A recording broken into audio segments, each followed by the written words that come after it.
Hello students, so we will go for the numerical part of Nernst equation. ठीक है बेटा, अभी तक देखो हमने Nernst equation ये इक्वेशन हम पढ़ चुके हैं। क्या पढ़ा था Nernst equation में? E cell equals E naught cell minus 2.303 RT NF logarithm of concentration of product upon concentration of reactant। ठीक है, एट 298 केल्विन पे क्या बन जाएगा? E cell equals E naught cell minus 0.059 upon n logarithm of concentration of product upon concentration। ये हम पढ़ चुके थे और ये मैं बता चुका था कि क्या कौन सा टर्म क्या स्टैंड करता है। क्लियर? अब इससे आगे हम मूव करेंगे। इसके कुछ एप्लीकेशंस हैं बेटा, ठीक है? वो क्या एप्लीकेशंस हैं उन्हें मैं दिखा रहा हूं अभी एक एक करके। तो एप्लीकेशंस, पहली एप्लीकेशन क्या है? पहली application to calculate the potential of half cell और fuel cell also. Fuel cell क्या है? एक तरीके से हाफ सेल ही होती है। Fuel cell and half cell, half cell and fuel cell, ठीक है? फ्यूल की जगह सॉरी फ्यूल नहीं है, फुल सेल होगी। ये फॉर्मूला कैसे अप्लाई करेंगे हाफ सेल पे? फॉर एग्जांपल, है ना, एक एग्जांपल ले रहा हूं कि मुझे एक हाफ सेल दे रखी है जिसका रिप्रेजेंटेशन दे रखा है Zn से Zn2 प्लस, या जनरल लो, ठीक है? जनरली बात करता हूं, है ना। मेरे पास एक मेटल है, उसकी सॉलिड स्टेट में ऑक्सीडाइज हुआ बेटा, क्या बनाएगा? Mn प्लस एक्वियस फॉर्म में, और कुछ इलेक्ट्रॉन निकल रहे होंगे, जितना यहाँ पॉजिटिव उतने इलेक्ट्रॉन। अब स्पेशल कैसे अप्लाई करेंगे ये वाला फॉर्मूला, है ना? तो देखो कैसे अप्लाई करेंगे, बड़ा इजी है। कैसे इजी है कि ई नॉट सेल तो क्या हुआ इसका स्टैंडर्ड इलेक्ट्रोड पोटेंशियल, मतलब जब टेम्परेचर मैंने फिक्स कर दिया था, प्रेशर मैंने फिक्स कर दिया था, तो ई नॉट सेल निकालते थे हम। अगर मैं इसके ई नॉट की बात करता हूं तो मैं E naught of Mn plus by Mn की n की बात कर रहा हूं, जो कि इसका क्या होगा? Standard reduction potential. ये तो वो ई नॉट हो गया है ये वाला। क्लियर है? जो वैल्यू हमें SHE यूज करके हमने इलेक्ट्रोकेमिकल सेल में, वो जो हमें इलेक्ट्रोकेमिकल सीरीज में जो वैल्यू दे रखी है वो वाली वैल्यू, ठीक है? अब हमें इस पूरी सेल के अंदर जो रिएक्शन के दौरान, ये तो स्टैंडर्ड कंडीशन पे हुई बेटा, है ना, मतलब मैंने प्रेशर SHE यूज कर रखा है, SHE के रेफरेंस में निकाल रखा है, तो इसीलिए हम स्टैंडर्ड हाइड्रोजन इलेक्ट्रोड ले रहे हैं। तो स्टैंडर्ड हाइड्रोजन इलेक्ट्रोड के रेफरेंस में निकलने वाला पोटेंशियल क्या होगा? इस हाफ सेल का स्टैंडर्ड रिडक्शन पोटेंशियल होगा, वो हमारा आ गया। लेकिन हमें तो उस सेल का चाहिए जिसको हम किसी भी कंडीशन पे मेजर कर सकते हैं। स्टैंडर्ड कंडीशन जरूरी नहीं है वो कहीं भी हो। तो इसके लिए कैसे ये वाली इक्वेशन अप्लाई करेंगे? तो देखो सिंपल है, E ऑफ, हमेशा ये कैसा रहेगा? रिडक्शन पोटेंशियल, ये बता चुका हूं मैं तुम्हें, Emn plus by m equals, ये फॉर्मूला चेंज हो रहा है, ठीक है? देखते जाओ ठीक से, एक बार समझ में आना चाहिए बस। E not of Mn plus m हो गया माइनस, ठीक है बेटा, 0.059 upon n logarithm of concentration of product upon concentration of, ये होता है। अगर टेम्परेचर मैंने यहां पे, जब मैं इसको निकाल रहा हूं, 298 केल्विन दे रखा है, 25 डिग्री सेल्सियस दे रखा है, तो ये वाली यूज होगी, ये वाली इक्वेशन। अगर 298 केल्विन के अलावा 25 डिग्री सेल्सियस के अलावा कोई टेम्परेचर दे रखा है तो ऊपर वाली इक्वेशन यूज होगी।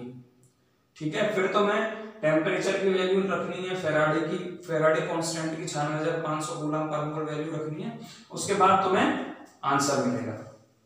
तो ठीक है, मैं इस पे नहीं जा रहा हूं, मैं केवल इसे सॉल्व करना सिखा रहा हूं तुम्हें। अब सुनो, एक चीज याद रखना यहां पे बेटा कि प्योर सॉलिड स्टेट में किसी की भी कॉन्सेंट्रेशन यूनिटी माननी है ऑलवेज। ये बहुत इंपॉर्टेंट चीज है। प्योर सॉलिड स्टेट में किसी की भी कॉन्सेंट्रेशन यूनिटी माननी है, बहुत बहुत ज्यादा इंपॉर्टेंट है। ठीक है, अब होगा क्या देखो, इस पे अप्लाई करो जरा, ये करते हैं। चलो, तो E of m plus m equals E not m n plus m minus 0.059 upon n logarithm of concentration of product क्या है बेटा, mn plus n concentration of electron, तो कॉन्सेंट्रेशन में नहीं दिए जाएंगे। अच्छा, ये n क्या है, ये जो नंबर ऑफ n इलेक्ट्रॉन्स हैं इतने ही यहाँ पे n की वैल्यू आएगी। जैसे Zn, अगर यहाँ पे फॉर एग्जांपल Zn सॉलिड से Zn2 प्लस 2 इलेक्ट्रॉन वाली इक्वेशन होती तो n की वैल्यू क्या हो जाती, 2 हो जाती। ठीक है, तो यहाँ पे नीचे क्या आएगा बेटा, कॉन्सेंट्रेशन ऑफ m सॉलिड, इसको क्या ले लेंगे, 1 ले लेंगे, तो ये इक्वेशन चेंज हो जाएगी।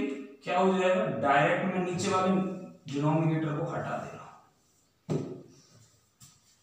नीचे 1 आ जाएगा ना, और log 1 की वैल्यू 0 होती है, ये आ जाएगा, ये इक्वेशन बनी। यहां पे क्या आ जाएगा, 1। समझ में आया? ठीक है बेटा, ठीक है। अगर यहां पे मैं देखो आपको चेंज कर रहा हूं तुम्हारे लिए, अगर तुम्हें रिडक्शन वाला केस दे रखा हो, मान लो ये दे रखा है, इस इक्वेशन की जगह ये दे रखी mn plus aqueous plus n electron मिलके क्या दे रहे हैं, m सॉलिड दे रहे हैं, ये दे रखा है। ठीक है, तो तुम क्या करोगे, स्टैंडर्ड रिडक्शन पोटेंशियल ये मिल ही जाएगा तुम्हें, और हमें निकालना हमेशा यही रहेगा। ठीक है, तो केवल यहां चेंज होगा कॉन्सेंट्रेशन ऑफ प्रोडक्ट और कॉन्सेंट्रेशन ऑफ रिएक्टेंट में, देखो यहां पे चेंज कर रहा हूं बस, इसके अलावा कोई चेंज नहीं होगा, डिट्टो एज इट इज आएगा। क्या चेंज होगा, अब बताओ, कॉन्सेंट्रेशन ऑफ प्रोडक्ट मतलब सॉलिड है, सॉलिड की हमेशा उसकी प्योर स्टेट में 1 रहेगी, और उसकी एक्वियस स्टेट में n प्लस की कॉन्सेंट्रेशन। क्लियर हो गया है? क्लियर हो गया बेटा? आई होप कि क्लियर हो जाना चाहिए। समझ में आ गया? चलो, समझ में आ गया। अब हम इससे कंबाइंड सेल पोटेंशियल का फॉर्मूला बनाते हैं ना, देखो यहीं पे कर रहा हूं तुम्हारे लिए, जिससे यही आएगा निकल के। जैसे मैंने अभी क्या किया, एक बार ऑक्सीडेशन का निकाला, एक बार रिडक्शन का निकाला, है ना। तो सेल का जब हम कंप्लीट निकालते हैं तो क्या हमारे पास यही बन के आता है। इसको मैं नहीं समझता कि दिखाने की जरूरत पड़ेगी, मैं डायरेक्ट तो मैं एक बार लिख दे रहा हूं, है ना। फॉर एग्जाम्पल, एक एग्जाम्पल ले लेते हैं। चलो, मेरे पास एक सेल है, डैनियल सेल का ले लो।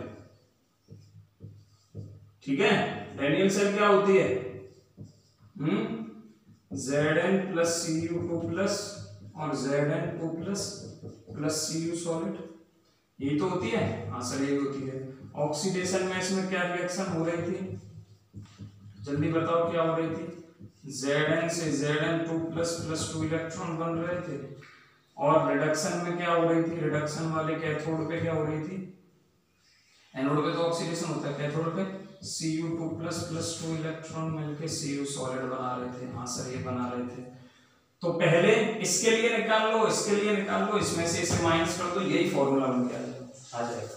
करके दिखाएं? चलो एक बार कर लेते हैं। तुम्हारी संतुष्टि के लिए कि ई नॉट ऑफ, पहले इस वाली के लिए निकालते हैं, ठीक है, E naught of Zn2 + 2 Zn equals, sorry, E naught Zn2 + 4 oxidation के लिए कर रहा हूं, माइनस 0.059 वाले फॉर्मूले से करके दिखा रहा हूं मैं, ठीक है ना, वो भी आ जाएगा अगर कोई और टेम्परेचर दिया है हमें तो, है ना, n logarithm of concentration of product upon reactant, product Zn2 plus आ जाएगा बेटा,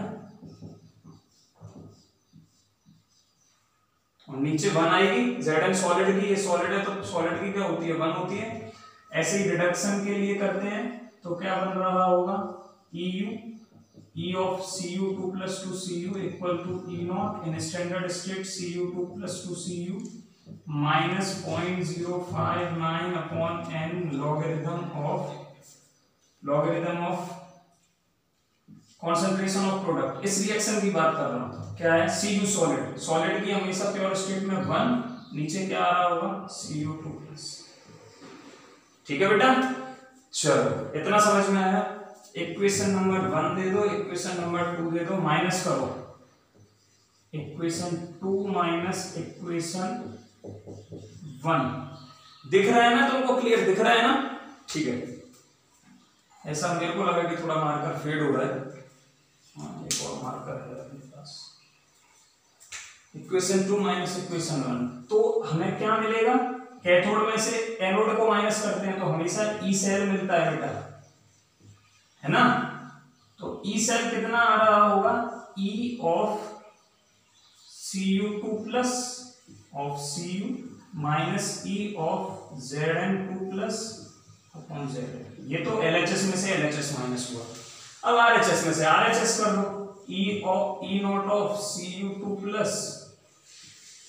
Cu माइनस 0.059 अपॉन n, ये RHS है, ठीक है, लॉगरिथम ऑफ 1 अपॉन Cu2 की कॉन्सेंट्रेशन, ठीक है, माइनस ये एक ब्रैकेट में है, माइनस ऊपर वाले को कर दो, ई नॉट ऑफ Zn2 अपॉन Zn minus 0.059 upon n logarithm of 1, sorry, Zn2 upon 1, second bracket को इसमें से माइनस कर दो, ठीक है। जब तुम इसे माइनस करोगे तो ये आएगा बन के, ये वाली इक्वेशन आएगी जो मैंने ऑलरेडी बोर्ड पे लिखा दी है, करके देख लेना, ठीक है। कैसे, देखो, Cu2 माइनस Zn2 Zn आएगा इन स्टैंडर्ड स्टेट, तो मैं उसे standard state of cell potential लिख सकता हूं, ठीक है। यहां पे दोनों में से ये वाला पार्ट कॉमन आ गया, 0.059 करके ही दिखा देते हैं एक बार, इतना समझाऊंगा तो मैं इससे अच्छा लिख दूं, केवल RHS लिख रहा हूं, ठीक है, LHS नहीं लिख रहा हूं। LHS में तो ये दोनों माइनस हो गए, इसे ई सेल बोल देते हैं, है ना, ई सेल इक्वल्स, ये RHS लिख रहा हूं बस डायरेक्ट, क्या आएगा बेटा, Cu2 नॉट है, ठीक है, minus E naught of Zn2 Zn, ठीक है, ये माइनस हो गया, ये ब्रैकेट खोला है मैंने, ठीक है। अब मैं माइनस लिख रहा हूं और देखो ये टर्म कॉमन ले रहा हूं इसमें से, 0.059 अपॉन है, इसमें भी ये कॉमन है, 0.059 अपॉन है, और माइनस भी बाहर ले लिया, 0.059 अपॉन n, ठीक है। अच्छा, ये माइनस में था टर्म, माइनस ले चुका हूं मैं, तो logarithm of 1 upon Cu2 bracket के अंदर क्या बचता है ये, और दूसरे ब्रैकेट के अंदर ये पहले माइनस था, मैंने ये माइनस यहां लिख दिया, तो अंदर जो है वो माइनस में आएगा, ये टर्म कॉमन चला गया, तो माइनस लॉगरिथम ऑफ Zn, यहां पे क्या है, Zn2 ठीक है बेटा, अपॉन 1, क्लियर। अच्छा, अब तुम जब इसे सॉल्व करोगे तो क्या आएगा, log a minus log b क्या होता है बेटा, ये फॉर्मूला पता होना चाहिए तुम्हें। log a minus log b क्या होता है, log of a upon b। Solve करना 1/cu2 प्लस, यहाँ पे क्या आएगा, इस ब्रैकेट को सॉल्व करके दिखा रहा हूँ, log of 1/cu2 plus upon में log of concentration of Zn2 plus, sorry Zn2 plus,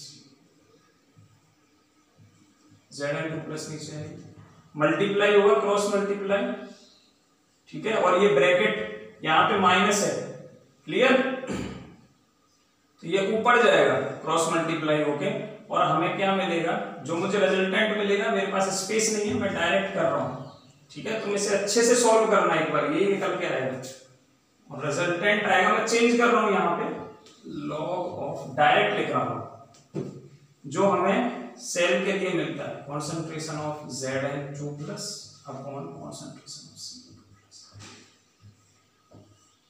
ठीक है, और जो कि यही है। इसको दोनों को मिला के E0 सेल लिख देते हैं। ये बात समझ में आई।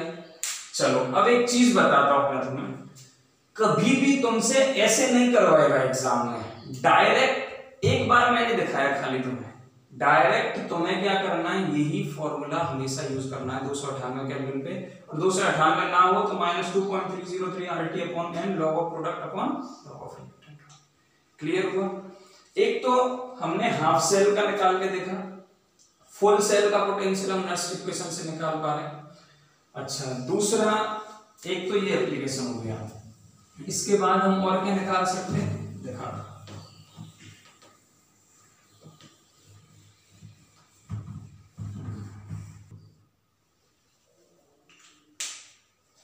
चलो बेटा, सेकंड पार्ट क्या है, second application, calculation of equilibrium constant.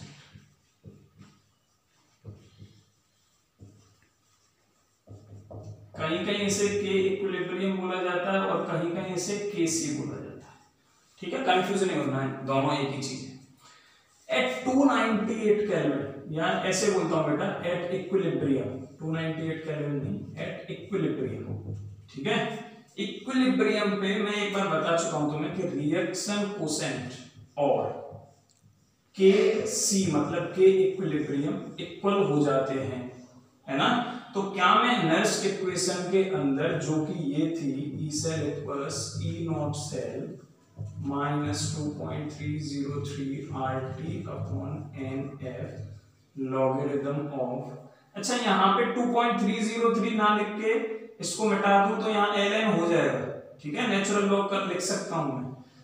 Log Q होता था, क्यू मतलब concentration of product upon concentration of reactant को क्या बोलते हैं, क्यू बोलते हैं, इसे क्या बोलते हैं, क्यू। तो मैं इस दोनों की जगह क्यू लिख दे रहा हूं, ठीक है। एट इक्विलिब्रियम ये इक्वेशन क्या बन जाएगी, ऊपर क्या कंडीशन मेंशन की, KC, E cell equals E naught cell minus 2.303 RT by NF logarithm of KC. तो मैं क्या, अगर मुझे ई सेल पता है, ई नॉट सेल पता है, आर की वैल्यू पता है, टेम्परेचर दिया होगा, फैराडे की तो हमें पता ही होती है, आर की वैल्यू पता ही होती है, केसी निकाल सकते हैं। चलो कैसे निकालेंगे, देखो इसे थोड़ा सिंपलीफाई करते हैं। तुम्हें पता है जिस जो भी कैलकुलेट करना हो उसको ये जानते हो, ये क्या है, अरे सर इक्वल टू का साइन है ना, बराबर का चिन्ह है, तो ये बराबर के इधर रहे बस, या इधर रहे, और बाकी सब टर्म एक तरफ निकाल सकते हैं, है ना, क्योंकि मैं तुम्हें अभी डायरेक्ट बता रहा हूँ, क्योंकि क्वेश्चन उठते हैं ऐसे, ठीक है, इसलिए डायरेक्ट बता रहा हूँ एक बार। तो क्या करना पड़ेगा, E cell minus E naught cell इधर ले आया इस टर्म को, ठीक है, इधर क्या बचा बेटा, माइनस 2.303 RT बाई NF बचा, लॉगरिथम ऑफ केसी बचा, ठीक है। चलो अब मैं इस पूरे टर्म से इसमें डिवाइड कर दूं, कर दो सर, माइनस इधर आ जाएगा ये वाला, ठीक है, E cell minus E naught cell, ये फॉर्मूला याद रखना चाहो तो याद रख लेना अभी जो बना रहा हूं, अदरवाइज याद रखने की कोई जरूरत नहीं है, चलते न्यूमेरिकल में तुम ये सब कर सकते हो, ठीक है ना। इक्वल टू किसके बराबर आ गया बेटा, लॉग के सी। अब यहां से लॉग हटाना है, जब भी लॉग हटाते हैं तो क्या लेते हैं, एंटी लॉग लेते हैं। एंटी लॉग का मतलब, एंटी लॉग का मतलब कैलकुलेटर तो होगा नहीं एग्जाम में, ना कॉम्पिटिटिव में होता है ना बोर्ड में, पता है ना तुम्हें। तो क्या करना होता है बताता हूं। अगर लॉग का एंटी लॉग निकालना हो, मतलब लॉग y इक्वल टू मान लो x है, तो y इक्वल टू होता है बेटा 10⁻⁴x। फॉर्मूला लिख लो। अगर log y equal to x है तो मुझे क्या चाहिए, y की वैल्यू चाहिए। जब भी ये log यहां से हटेगा तो यहाँ पे, क्योंकि ये है ना, जब log आता है तो ये 10 होता है, यहाँ पे बेस जो होता है वो 10 होता है। तो इसका एंटी लॉग क्या होगा कि y इक्वल्स टू 10⁻⁴x। समझ में आई ये बात? हाँ सर समझ में आ गई, क्लियर। या ऐसे शॉर्टकट याद रखना है तो ऐसे याद रखो, 10 के ऊपर पावर x और उसकी वैल्यू होगी y, ठीक है। 10 के पावर x, 10 की पावर क्या हुई x, तो उसकी वैल्यू होगी y। बड़ा अच्छा शॉर्टकट है ना, दिल बन रहा है, देखो दिल ही बनाना पड़ेगा। अगर मैं इससे ये बनाना चाहूं, इससे मैं ये बनाना चाहूं तो क्या करूंगा, देखो तुमको दिखाता हूं अभी, है ना। log of y base to the 10 equals to x, ठीक है। log of y base to the 10 equals to x। और अगर तुम्हें इससे ये बनाना है तो ये करना है, ये दोनों पॉसिबल है। अगर यहां पे log की जगह नेचुरल log होता और ये होता, फिर बोलता है कि y की वैल्यू निकालो, फिर बोलता है कि y की वैल्यू निकालो, तो तुम्हें क्या करना है बेटा, यहां पे बेस हमेशा e होता है। क्या होता है e, तो y इक्वल टू होता है e⁻⁴x,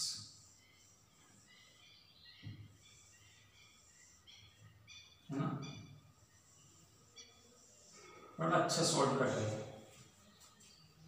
क्लियर, समझ में आ रही है बात। तो यहां पे लॉग हटाना है तो ये सब किसकी पावर बन जाएगी, 10 की पावर बन जाएगी, बिल्कुल ठीक है। तो 10 की पावर बना दो ये पूरे टर्म को, ई सेल। अब ये तुम्हें जब तुम क्वेश्चन सॉल्व करोगे तो इतना बड़ा टर्म नहीं होगा, क्योंकि वहां तो सबकी वैल्यूज ऑलरेडी कैलकुलेट करके आ रही होंगी, ठीक है ना। ये तो मैंने तुम्हें बस एक सैंपल दिखाया है। एनएफ का क्या होगा, ऊपर मल्टीप्लाई हो जाएगा, ये आ गया केसी। तो इक्विलिब्रियम कांस्टेंट कैलकुलेट कर सकते हैं, हाँ सर कर सकते हैं।